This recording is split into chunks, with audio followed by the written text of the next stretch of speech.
So let's now talk in these few minutes we have together about how to at least practically build that solution. I like to talk, when we talk about reminders, we talk about grand things. When we talk about advice, I believe in talking about advice from a very practical, even minimalist point of view. Things that you can practically do, and that's why I don't like to share much personally, even though I read them for myself for inspiration. I don't like to share stories of the tabi'un and the sahaba, the companions of the Prophet radiallahu anhu ajma'in, who prayed the entire night, or recited the whole Quran in a week, or made dua and then it started raining. Those stories, I don't share them. You know why? Because you know what happens to most of you when you hear that? Man, they were so awesome. I'm so bad. Assalamu alaikum. That's the end of the... Man, Sahaba were really cool. I'm so going to hell. That's it. That's that. Let's start little by little. أول الغيث قطر ثم ينهمر. The Arabs have a saying, it says, it's in many other cultures too. The first of the heavy rain is just a drop, then it pours, right? Let it build little by little. The first thing you got to do is you have to discipline your life, people. I have to do it, you have to do it. You know what it means to discipline your life? Go to sleep early. Pray Isha and go to sleep. Don't go to the hookah joint until 12:30 a.m. Don't go see a movie. Don't go hang out with your friends. Don't watch Islamic lectures until 2 in the morning. Do not. It is not beneficial for you. Pray Isha and go to sleep and wake up early. Wake up before Fajr. Give yourself 30 minutes, 15 minutes, 20 minutes. I know it seems impossible. It's only impossible because of Netflix at night. Okay? That's the only reason it's impossible. Give the nightlife up. Let the night be for sleep. At least you're not accumulating sin every night. At least you're not burying your heart under more sin every night. At least you're sleeping. At least you're innocent for that much. At least that much. Then you wake up and you pray. At least start with a routine of praying Fajr on time. Start with Fajr on time. And the guys here, at least once a week, guys, make it to the masjid for Fajr. At least one. I don't ask you every day. Just one day a week. Give yourselves one day a week. And you don't catch the second rak'ah right before the salam. Right? And then after you finish making it up, you're like, oh, masjid today. That's right. You're like pointing at the right now. You wrote that down? You got that? You got that? Fajr? You're like, yeah, that. Get to the masjid early. Let me tell you something about Fajr in the masjid. It has a spiritual impact that only people who go to it will experience. It can't be explained in a lecture. When you go to it, when you go to the prayer, and you sit there in the masjid quietly, and you wait for the prayer to start, and you sit there and you recite Quran, and you ask Allah to forgive you in those morning hours, and then you stand next to other believers and countless armies of angels, and you stand and you pray in front of Allah in that early morning, giving up your sleep, which only happened because you gave up your nightlife. When you do that even once a week, the joy you will get out of it, as you are walking out of the masjid, you will wish to yourself you did that every morning. I swear to it. I guarantee it. You're going to walk out of that masjid saying, man, I wish I could do this every morning. You really will. But start with once a week. Start with once a week. Don't make Friday night party night. You just came out of Salatul Jumu'ah. That's why the shayateen do extra heavy advertising for Friday night. That's why movies come out on Friday nights. Because they know they have to ruin 1/5 of the world's population's ibadah. They just went to Jumu'ah. How can we undo Jumu'ah? Well, there's a new movie premiere. Right? That same night. Let's get it all done with before its effects carry over even the weekend. Right? Make Fridays a good time. Let that be a good time. That's number one thing. The second thing is every single day. I don't ask you to recite a juz. I don't expect that much anymore. 1 page of Quran. In Arabic, I don't care how badly you recite. I don't care how badly you recite. If you're embarrassed of your recitation, go in a room by yourself. Lock it up. But recite it out loud. Not silently. Out loud. And before you recite, if you don't know any Arabic, turn to Allah and say, Ya Allah, I'm reciting your word only for you. And you're the only one who can make it easy for me. You're the only one who can make it easy for me to recite it, to memorize it, to understand it, to love it, to pray with it. You're the only one who can do that for me. Ya Allah, and I'm doing this for you. You make it easy for me. This will be your personal time with Allah Azza wa Jalla outside of Salat. 10 minutes is all it takes. But you need to make that time. You need to make that time in your life.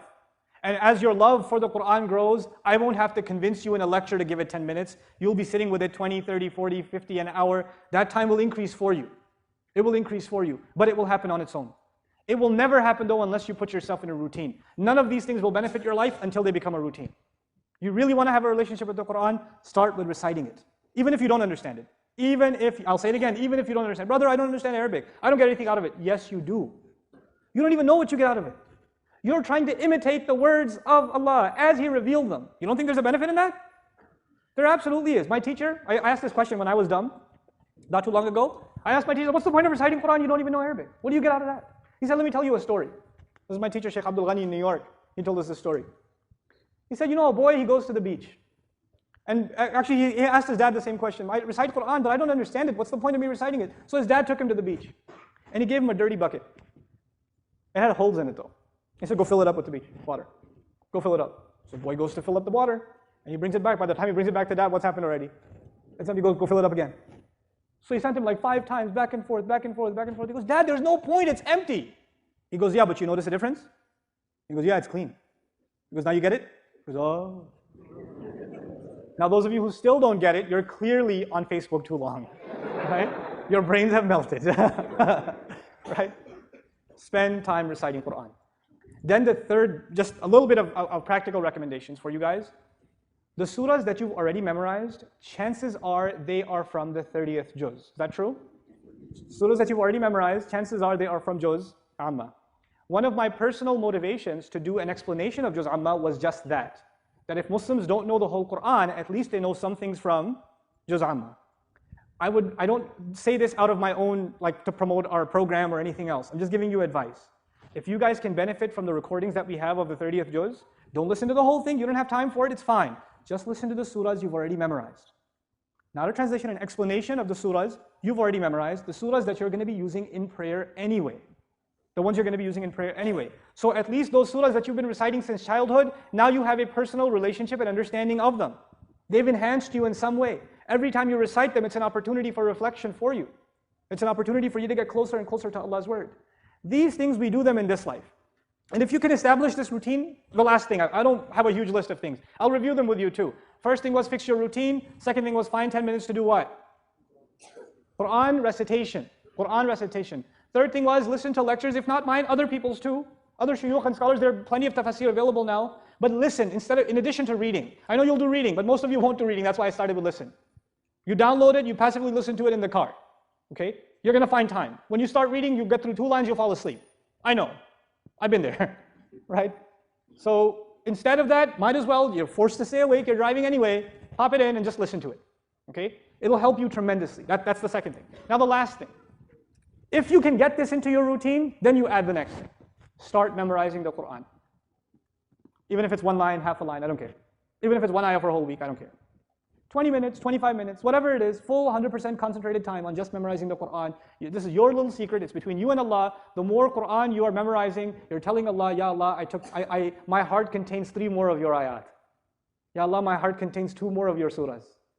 It's enhancing your love for Allah, and it's enhancing your love for the Quran.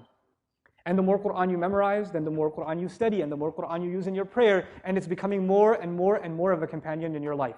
But it starts small. It starts with 10, 20 minutes a day. Nothing more. If you can fix your morning routine, best time to memorize Quran in the morning. Absolutely best time. But don't overdo it in the beginning. If you overdo it like, oh, I heard this lecture from tomorrow, I'm doing tahajjud tonight, then I'm going to go to pray Fajr, and I'm going to memorize Quran for 2 hours, that will happen 1 time this year. Okay? That's why you don't overdo it. Just take it easy, little at a time, it will build. Don't rush. Don't rush. Man ta'anna nala ma tamanna. Whoever takes their time will get to where they want to get to. Just take your time.